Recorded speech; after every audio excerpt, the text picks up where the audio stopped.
about to state it wasn't always like this. Let's look back in time.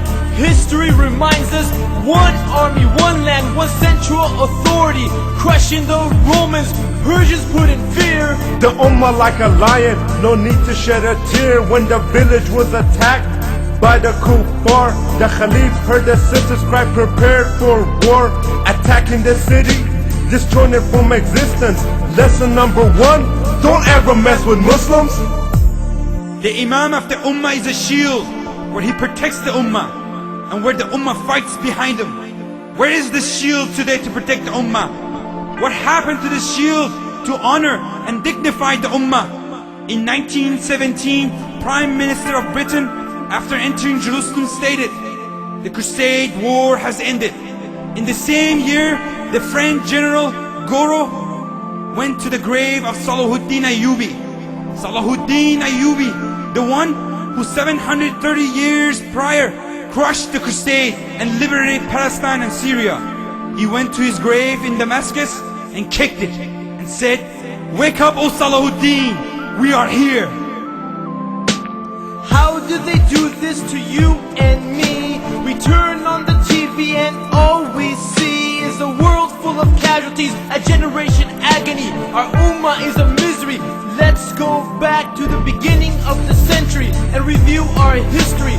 From one side to the other side of the globe, the system of Islam ruled over the world. They went to the Muslims for all their solutions, from mathematics to biology, the advancement and technology. The Kafir women used to imitate our women. They wanted the same respect that the Muslim sisters were given, while the enemies of Islam were trying to twist the Quran, trying to write a surah like Allah's. They all felt misery, and many of them responded, "Ashhadu an la ilaha illallah wa ashhadu anna Muhammadun Rasulullah."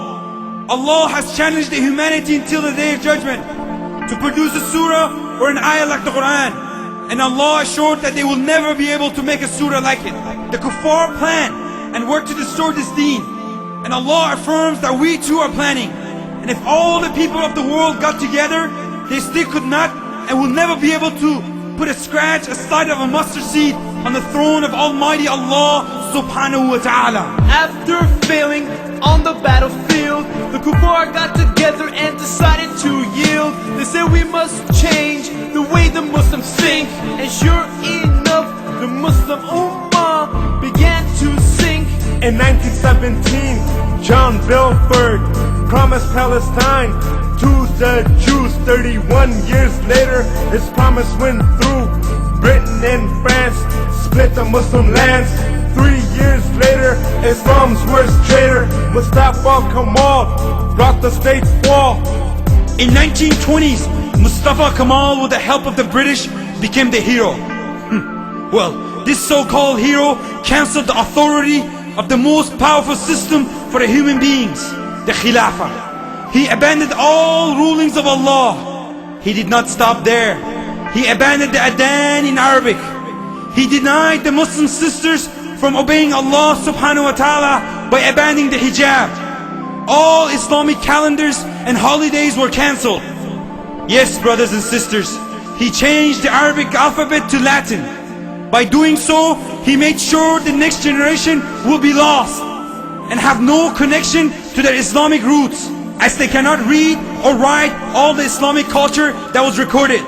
This Islamic system, sent by the creator of Alameen, went from the application in life to be in the museum for the people to go and see in Turkey. In 1924, our state was demolished. 100 years of planning and their plans were accomplished. Kafirs broke our bondage, contaminated our knowledge. Better listen up, cause you won't learn this in college. Beginning of the end and the divisions began. Step by step, they divided our lands. In 1921, Saudi Arabia and Iran. Next year, Egypt, and in 32, Iraq.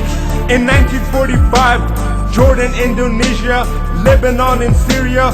2 years later, the division of India, the Muslims took a stand and demanded the ruling of Islam. So they gave them Pakistan, but it was only an illusion, a false resolution, far from a solution. In 1948, the Jews established their Israeli state. In 1901, the Kuffar went to Sultan Abdul Hamid II and offered to pay tremendous amount of money to the Islamic State for Palestine. Sultan Abdul Hamid II replied, "I am not going to give 1 inch of Palestine to the Jews, as Palestine is not mine to give, but it belongs to the Ummah, and Ummah have shed blood to defend this land. But if one day the Islamic State falls apart, then you could have the Palestine for free. But as long as I'm alive, I would rather have my flesh be cut out than cut Palestine from the Muslim land. I will not allow any carving while we are alive." 1960s, Somalia, Nigeria, Kuwait and Algeria. In 1964 came the PLO, Yasser Arafat, the US scarecrow. A great decline in 1969 when the West was training Muslim scholars for hire. Jews were setting Al-Aqsa Mosque on fire. Let's recall 1970 for those who don't remember. That was the year that we had back September. The King of Jordan and Yasser Arafat began their plot. Shot after shot, Muslim blood spilled as innocent Muslims were killed. Communism attacked, but Muslims fought back. The sincere Mujahideen of Afghanistan fought and pushed back the Russians, and then they started to fight among themselves. Khomeini became in power with the promise of ruling and raising the Ummah to the level of dignity, but his promise never went through. Soon after, Iran and Iraq went to war, and millions of innocent Muslims died. For 10 years, Muslims killed Muslims. Over what? What else? The agenda of the West. At the end, there were no resolutions. Today, Iran is very much open to democracy and reformation, and the Muslims in Iraq continue to suffer. Subhanallah, where is the Amir of the Ummah? Another decade gone, but we still don't have Islam. Take a look at the Gulf and the killings of Saddam. Over 1 million Muslims died, but no one answered their cries. In the 1990s, the Muslim genocides, Bosnia, Kosovo, Chechnya, Dagestan. Bring back Islam, bring back Islam, bring back Islam, bring back Islam.